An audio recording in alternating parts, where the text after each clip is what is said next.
Thanks for tuning in, and welcome to the Good Earth's weekly radio show, Another Day of Living, where the conversations are all about eating well, living well, and feeling good. And now, here's your host, Alex Litwack.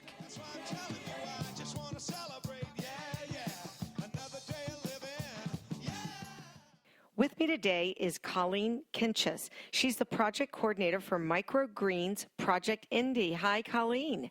Hello, Alex. How are you? I am great. How are you? Good, thank you. And so Microgreens Project Indy makes it sound like something that's only in Indianapolis. Is that true? That's not true. It's actually a nationwide program. Chef Allison Sosna, she goes by Allie, she started this in Washington, D.C., and she actually lives in New York now. In total, there are 6 states that are participating in Microgreens Project programs, and Indy just happens to be the newest one. Very cool for Indy. Let's talk about the project. So Microgreens is a project where we're teaching kids how to cook on a SNAP budget. So we're giving them the skills that they need, the tools that they need, and the confidence that they need to cook in the kitchen and make meals for a family of 4 for less than $3.50. $3.50 per meal? Per family of 4. Per meal, per day, for a family of 4. Exactly. That's not very much money, Colleen. Nope. SNAP is a program that is throughout this state. So how many thousands of people approximately are on that program? Hundreds of thousands, well over 700,000 or 800,000. So where do you guys start? We start with knife skills. So we're teaching the kids how to cut up vegetables, and then with the next class, we get into a recipe, but we also teach them how to cut up a whole chicken. Because when you're buying chicken by the pound, it's a whole lot cheaper than buying individual cuts. And what age group kids? This is middle school, but we are considering branching out to possibly younger kids and definitely adults. There's been a lot of interest in the community through different community centers, just different organizations who want to teach this to adults as well, or even in a family setting where the caregivers and the kids are learning the skills. So does Microgreens Project Indy make a partnership with a particular school? Yep, right now that is what Chef Allie designed the program to do, is to pair up with different schools. But she is very open to getting into wherever the need is. So if that's an apartment complex, or say that there's a local farm that has people living around it that want to learn these skills, maybe we could partner up with them. It's just wherever the need is, we'd like to go. And there are churches and community centers all around the city that have kitchens. Exactly. You've got middle school kids. You're teaching them how to cook. Do you guys supply the food? We do. And we've had some inquiries about getting donated food, but that's something we won't do. We want to be able to find the grocery that is closest to the school that we're at, wherever the kids are living, and be able to take a receipt to them and say, look, here's how much we spent on X ingredients, and here's how we budgeted that out. So we want to make sure that it's very realistic. You know, we're not going to go to a school in the middle of a food desert and say, oh, we went to Kroger 6 miles away, and we want to make sure that we're getting as close as we can to where they are, so it's realistic. And what kinds of recipes are you making with them? So the first recipe is actually a chicken soup, and then the goal is to say with cutting up the whole chicken, we're showing how we're spreading these different ingredients throughout multiple meals. So chicken soup, chicken stir fry, chicken salad. And then the original program actually calls for the next few recipes to be made with pork shoulder, but to be more culture friendly, and then also cost effective and environmentally friendly. We're considering changing the pork section to vegetarian recipes. That'll be interesting. Mm-hmm. In general, most kids don't eat that many vegetables. Right. So it would be great if you guys can teach them how to make great vegetable recipes. Yeah, and so far, the kids have been great about it. They're really, really open to trying new things. I mean, of course, that first few times, it can be a little weird, but generally they're super open to it and excited about learning new things. When the program makes a partnership with a school, Are you in there once a week? Are you in there 3 different times and then you're done? Or are you following those kids for another year or 2? It's an 8-week program, but we're also considering trying to make one-off classes. Every different community center, school, whatever it be, they all have different needs and things that work best for them. So if that's getting into a community center and say those people can't commit to an 8-week program, if we could do just a one-time class or a 3-class project, whatever it is, just speaking with whoever's in charge and figuring out what they're really looking for, we'd be happy to tailor a program to their needs. Colleen, how long has the Microgreens Project Indy been happening? We started this whole program about a year ago, and we are working on this first round. We're about halfway through. And this is one school, one group so far. Yep. So what are the expansion plans in terms of numbers? If there are over 700,000 people on the SNAP program, is that your ultimate goal, to get to everyone in that program? Well, that would be amazing. But we also are big fans of quality over quantity. So if we have 100 people in every class, they're not really going to get the quality education that we're wanting to provide for them. Keeping each class around 10 kids, maybe 12, depending on how many volunteers we can get to help, that's ideal. But the cool thing about this program is that Allie's proven that every kid impacts at least 4 other people. Because they've got their whole family. Exactly. One of the things that Deb and I always talk about is getting kids in the kitchen. Yes.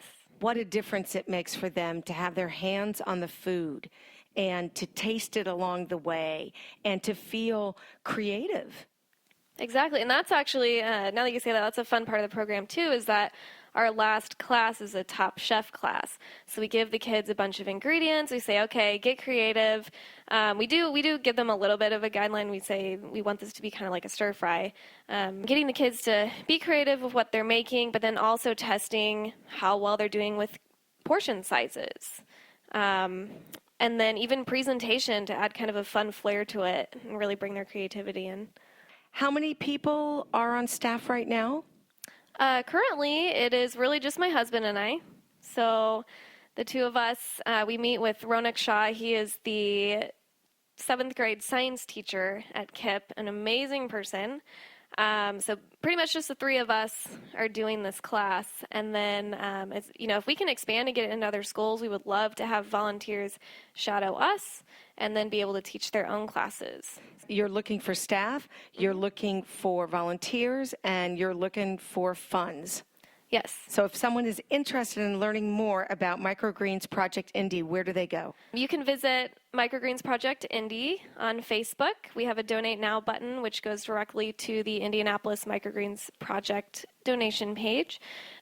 One really awesome part about the program is that the kids get to take all this stuff home. So they're taking home a really nice cutting board, chef's knives, a grillet, which actually is kind of a new thing with the program because some kids don't have stovetops, so giving them a crock pot isn't really the most useful thing.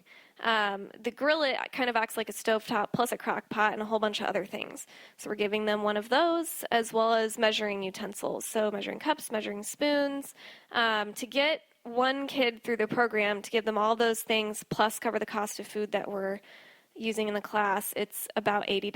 So if you wanted to sponsor one kid, $80 would be great, or if you want to sponsor a whole class, about $800. Fantastic. I love learning about something new in Indy and something that's so needed by so many families having to struggle to live on such a small budget. Thank you, Colleen, for being a part of the show. Thank you, and thank you to Good Earth for always being a supporter.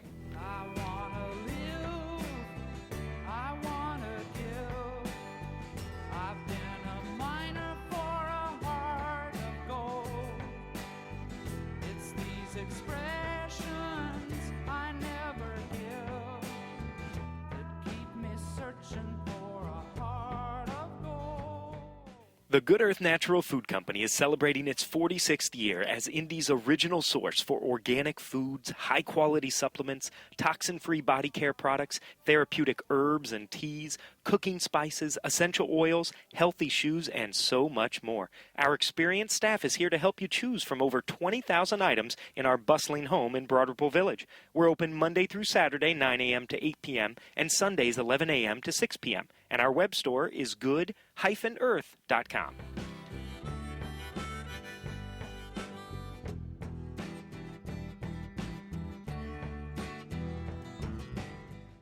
Out in the Good Earth Treehouse with Derek Weaver. Hi, Derek. Hello. Beautiful, beautiful day. It has been gorgeous lately. It really, and the ducks and geese seem to be extremely happy. Not too hot, not too cold. Perfect. So we have this very interesting subject to talk about. So I get a lot of people coming to me asking how to quit smoking.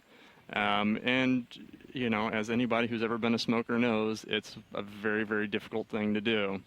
It is getting a little easier now that it's not so socially acceptable, but it's very difficult, especially on nice days today, like today when you're wanting to just sit outside. You know, for a smoker, that's the perfect time to have a cigarette. So it's all that more draw to want to just sit outside and smoke. Have a beer, have a cocktail. Exactly. It is an addiction. Absolutely. People typically see it as the nicotine is the most addictive part of the cigarette, and that's not necessarily the case. What I've found to be is that it's a lot of times the chemicals and the habit that are more of the problem. So people are typically more addicted to the chemicals in the cigarette and really almost need that nicotine to offset the chemicals. So that's where you get your cycle of addiction. And then it's really breaking that psychological habit of something, some oral fixation. So those are the main things I'd kind of like to cover today. Okay, what are the chemicals? You know, I don't even know that I could pronounce any of them. They're those types of chemicals, and there's thousands and thousands of them. I think, you know, most people probably don't even, there's probably not names for some of them. And it's not the same as looking at a package of food where it lists all the ingredients. Correct. You have no idea what they've put in that tobacco. From brand to brand, it's going to be very different. From my understanding, typically the menthols are much more toxic than your regular just tobacco. So that's usually the first step for a lot of people that I suggest is, or say that's going to be your New Year's resolution and you're kind of getting yourself geared up for it. Switch to a brand that has, you know, is advertising no added chemicals. You know, for me, I used to be a smoker and I, you know, switched over to American Spirits. And I'm not doing an American Spirit commercial here, but I believe there's other brands. But ultimately, you want just pure tobacco. And if you can get to that point, you've cut out one of the addictions along the way, so you're not cutting out everything all at once. So you're saying ease into it. Yes, absolutely. I can just growing up, you know, being in college and living with a bunch of people who drank and smoked all the time, I got to the point where I could actually see the change in people. They would have a cigarette and be nice and calm for a few minutes, and as their body started to detox those chemicals that they had just taken in, they would start getting all jittery and anxious and just really get all like, couldn't pay attention, short attention span was just very rampant, and then they'd have to have a cigarette to calm down. And so it was just that vicious cycle.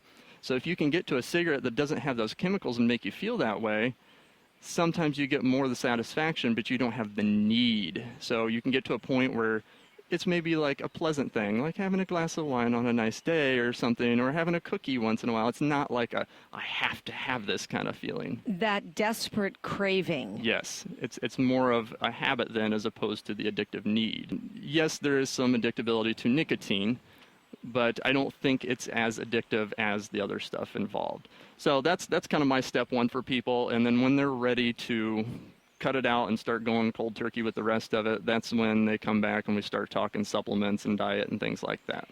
It's fascinating to me that there are supplements that can help people as they're easing off cigarettes or, you know, going cold turkey. What are they? There's not a ton. I just did a quick run through of Good Earth and found 4 of them. There's 2 of them that I typically recommend to people. I am a big fan of Dr. Christopher's, and so I always recommend for the cravings, there's a product called Smoke Out, and it's a liquid tincture, and it's got 4 basic ingredients. It's got wild oat groats, your lobelia, rose hips, and cayenne pepper.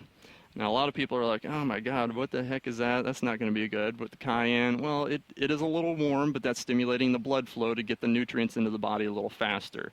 And so with your oat groats is providing good calcium, which is something that's stripped away by the acidity of the cigarette. And your vitamin C is something that people a lot of times are lacking in as well. The lobelia is, natives used to call it Indian tobacco, and it is sort of similar to the tobacco plant in a lot of ways, and natives used to smoke it. However, it's got lobeline in it as opposed to nicotine. It's a similar alkaloid that bonds to the same receptors, but it's non-stimulating and non-addicting. So it's a very nice substitution for your nicotine. So that kind of helps to curb the craving. And actually, there's been double-blind studies done where this stopped cravings in a lot of individuals pretty quickly. I think there was a duck down there that was totally in agreement with everything that you're saying. You know, a lot of times I think they're just laughing at me. They could be. They're a little penguin-like, from the Batman series. How do you take this supplement? It's a liquid tincture. It is a liquid tincture, and so one serving size is 8 drops, and you just put it on the tongue.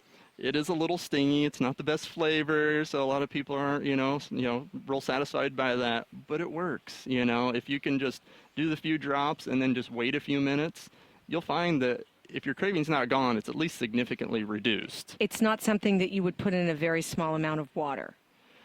You might be able to do that. I've only ever known it to be used directly. Okay. So you can experiment with that, and if it works for you, great. But usually I try to work with the actual suggestions of the product, as that's what the results are based upon. The other product that I recommend, and this is my standard go-to, if you're only going to get one of the 2 products, this is the one to get. And nobody would ever know that this is a product that you can use to quit smoking. It's called Glandular System Formula. But it's only 2 ingredients. They're both herbals, mullein and lobelia. And again, lobelia is that Indian tobacco. There is no nicotine, but it's filling that same receptor, and it's kind of curbing the craving. And another one of the fabulous aspects of lobelia is that it's a thinking herb. It takes the other herbs to where they need to go in the body, to the mucus blockage, and it will help to get that spot moving. It kind of clears any lymph or mucus blockages in the body. Now the mullein is actually a lung herb, and it is going to be great for clearing the lungs and helping to heal the lungs. So this particular product is, they'll say 2 capsules twice daily. When I was quitting smoking years ago, I just would do 2 capsules once in the morning. And occasionally, if I was going to go to a friend's house that was smoking, or at that time I would still go have a beer occasionally, if I was going to go to a bar someplace where there was smokers and I would be tempted, I'd take a couple more before I went there. Usually the 2 capsules in the early day were enough to get me through the day. One effect of this is it's going to clear the tar out of your lungs, and it will do it relatively quickly compared to a lot of other things.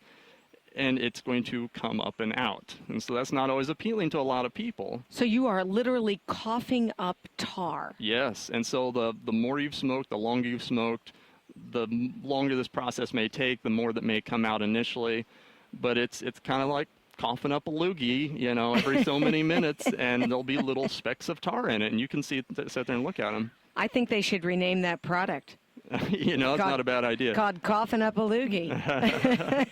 All right, those are great choices, and I love that you can get your lungs cleared out. I mean, It feels like it's something that's productive. Absolutely, it very much is, and it's a little cumbersome for the first few weeks or so, but after, I think it was about 6 to 8 weeks that I had to deal with that. But at the end of it, I realized one day I could take a big, deep breath of air, and I got my sense of smell back. And from there on, anytime I would try to smoke a cigarette, it was just awful, and I would feel like crap for days. And I was just and that's when I started realizing that other people smelled awful when they smoked, and I didn't want to be around it so much anymore. So I was almost repelled by it at that point. But I have had a lot of people use this product and just swear up and down how amazing it was and how they'll never go back to smoking, how it's just not the same anymore. So in a way, it will physically change you. which is a good thing. A little aversion therapy to go along with getting rid of an addiction. Yeah, and along with it, I always recommend the same standard kind of stuff as, some gum or a straw or a toothpick or something to chew on for that oral fixation, just to kind of keep you occupied, and kind of train you out of that. For, probably a year or more, I traveled a lot for a job, and I before had always smoked in the car. You're driving, that's a great time to smoke, right? So I always kept a big jar of gum in my car. That made a huge difference. I would go through a lot of gum, but it kept me occupied. It didn't make me want that cigarette. Quitting with a friend is a great idea, having somebody to hold you accountable for it. Meditation, if you're into that kind of thing, I've found that very helpful to kind of cut back on some of the stress as you're going through the changes. But again, I think you'll find after you get on the other side of everything, you'll have less stress than when you did when you smoked, because your body is not as nutritionally deprived. Your body holds on to the calcium and the vitamin C and some of the other nutrients much, much easier. Are there other supplements? Yeah, there's other things you can do to kind of calm the nerves, or give you a more peaceful feeling. A lot of people say that St. John's wort help. That is something that's kind of an herbal antidepressant. So if you're on other medications, talk to your doctor, make sure there's no gray areas with whatever you're taking. There's also things like GABA is an amino acid product that really helps kind of stop some of the mental chatter and give you some, that kind of zen feeling. There's passion flower or skull cap, things like that can kind of calm the nerves. So there is a wide range of herbs that are available, and you can really find these things if you just do a little bit of research. Derek, it's really cool to learn about supplements that can be helpful to people if they're trying to get out of their addictions, whatever those addictions may be. And you've also got a website that people can go to? Absolutely, yeah. It's healyourdisease.com. And you can get on there and ask me questions or look up various info or fun things that I post on there, and I'd be happy to have you. All right, great. Thanks so much for being a part of the show. Thanks so much for having me.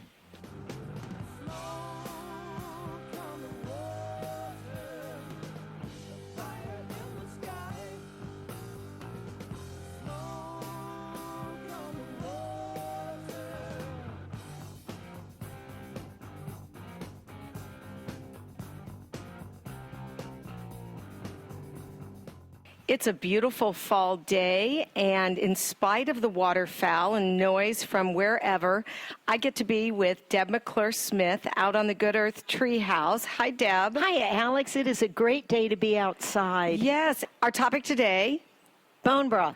Very hot, very hip sort of thing. It really is. And, I will tell you, bone broth is an amazing food, and it has been around for thousands of years. And everybody kind of goes, bone broth. But if you have ever taken a turkey frame after you've had your Thanksgiving turkey, put it in a soup pot and cooked it with vegetables and made a soup out of it, you've made bone broth. Yeah, it's a stock. It is a stock. How is it actually different from what people call stock? Is it one and the same? Well, the difference would be that with bone broth, you want to cook it for a long, slow time, and that draws all the nutrients out of the bones. So what I have been doing lately is I've gotten out my best old friend, the crock pot, that we've all had for years and years, and it sits on the shelf getting dusty. I read this great recipe about taking chicken. So I make chicken bone broth is what I've been making. And I get chicken breasts and legs with the bone still in and the skin still on. Of course, it's organic. I put it in my crock pot. I put in organic chicken broth, carrot, celery, onion, garlic, 2 tablespoons of apple cider vinegar. You need to do that because that helps to draw the nutrients out of the bones. Oh, and I put in fresh herbs, too. I have some great herbs like rosemary and thyme and parsley that I throw in there. Put the lid on. I turn it on, and I let my chicken stew and cook for 10 hours, and you have a chicken bone broth. That sounds really yummy. It truly is. And the wonderful thing, too, it makes a big container. So, you can either freeze some, or what I do is I eat some every day. And it gets thicker as you eat it because the collagen, the gelatin that you have drawn out of the bones will help thicken that soup. So it's a really nice stock. Do you strain all those vegetables and herbs out of it and you just have the broth? No, I eat everything. Okay, good to know. Yes, I take out the herbs because they're on the stems, so I take those out. But no, I leave in all the vegetables. I do obviously take the bones out, and that's a little tricky because sometimes some of the bones are left in there because there's some little rib bones that get in there. But other than that, I mean, it truly is wonderful, and it is so healing. Tell me why it's healing. Well, I'm going to tell you 6 of the top benefits of eating bone broth, and this is according to Dr. Josh Axe, who I absolutely love, and he has a great new bone broth protein powder, which also has all the health benefits of bone broth, and it's easier because it's already made up and ready to use. But bone broth is very good for your joints because it has glucosamine and chondroitin in it. It's good for your gut. It has glycine and glutamine in it, so it's very healing to your gut. Anybody who has gut issues, microbiome issues, bone broth, one of the best things you can do. It helps maintain healthy skin because it has collagen in it. It supports your immune system, once again, because it's supporting your microbiome, healing your gut. It helps your body detoxify. And it also helps your metabolism because you're eating all the good protein, all the amino acids, and it's very, very satisfying. It's like a superfood. It is like a superfood. You can also make bone broth with beef bones, even oxtail. But that you have to cook for a much longer time. I believe that is upwards of about 20 hours on a very slow heat because it takes longer. Those bones are denser, so it takes longer to draw the nutrition out. What about other minerals that are in bones? Well, the nice thing with the bone broth is you do get the benefit of the minerals and the electrolytes, which of course are minerals, and they're in an easy absorbable form. So you're going to get calcium, magnesium, potassium, phosphorus, which of course helps with circulation, bone density, nerve signaling, your heart health, your digestion, and if your sodium levels are kept low, the bone broth, people who watch their sodium intake, bone broth has an ideal balance of sodium and potassium to help support the cellular health. You mentioned that you drink a little bit every day, which makes it sound like it's a tonic. Well, actually, I eat it for lunch and dinner almost every day. So it's not a little bit, but I do have it, like I'll put it in my salad as my protein source in my salad. At night, I'll have it with steamed vegetables. Wait a minute. How do you put bone broth in a salad? Well, it's thick. It has more meat and vegetables in it than it does liquid, so it's not liquidy like a soup. It is thicker. More like a gelatin. Correct. Great to know about bone broth. Great to know that it's easy to do in a crock pot, and you can eat it so many different ways and keep your immune system healthy for the winter. Correct. Yes, it's a great healing thing to do. Thanks, Deb. You're welcome, Alex.